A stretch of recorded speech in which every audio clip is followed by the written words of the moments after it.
నమస్కారం ఫ్రెండ్స్. ప్రకృతి మనకు ప్రసాదించిన అద్భుతమైన మొక్కల గురించి తెలుసుకునే మన ఛానల్‌కు స్వాగతం.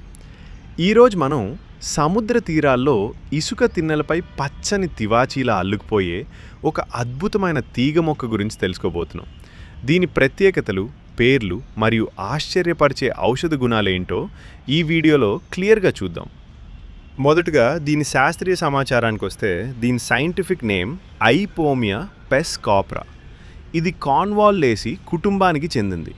దీని ఆకులు మధ్యలోకి చీలుండి చూడ్డానికి మేక గిట్టల ఆకారంలో ఉంటాయి. అందుకే దీన్ని తెలుగులో బాలబంత తీగ లేదా మేక కాలు తీగ అని పిలుస్తారు. ఇంగ్లీష్లో దీన్ని బీచ్ మార్నింగ్ గ్లోరీ లేదా గాడ్స్ ఫుట్ క్రీపర్ అంటారు.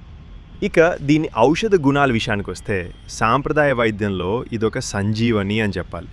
సముద్ర తీరాల్లో జెల్లీ ఫిష్లు లేదా ఏవైనా విషపూరిత కీటకాలు కుట్టినప్పుడు ఈ ఆకుల రసాన్ని రాస్తే మంట వాపు వెంటనే తగ్గిపోతాయి. వాత నొప్పులు, మోకాళ్ళ నొప్పులతో బాధపడేవారు ఈ ఆకులను కొద్దిగా వేడి చేసి నొప్పునున్న చోట కడితే మంచి ఉపశమనం లభిస్తుంది. చర్మంపై వచ్చే పుండ్లు, ఇన్ఫెక్షన్లు మరియు గాయాలపై ఈ ఆకుల పసరును అప్లై చేస్తే అవి త్వరగా మానుతాయి. చాలామందికి వచ్చే సందేహం, దీన్ని మనం ఇంట్లో పెంచుకోవచ్చా అని. ఖచ్చితంగా పెంచుకోవచ్చు. ఇది చాలా మొండి మొక్క. దీనికి పెద్దగా సంరక్షణ కూడా అవసరం లేదు. సూర్యరశ్మి ఎక్కువగా ఉండి నీరు త్వరగా ఇంకిపోయే ఇసుక లేదా సాధారణ మట్టిలో ఇది చాలా వేగంగా పెరుగుతుంది. మీ ఇంటి బాల్కనీలో లేదా గార్డెన్లో ఒక కుండీలో నాటితే అందమైన ఊదారంగు పువ్వులతో మీ ఇల్లు ఎంతో ఆకర్షణీయంగా కనిపిస్తుంది. పైగా ఇది నేల క్రమక్షయాన్ని అరికట్టడానికి కూడా అద్భుతంగా ఉపయోగపడుతుంది.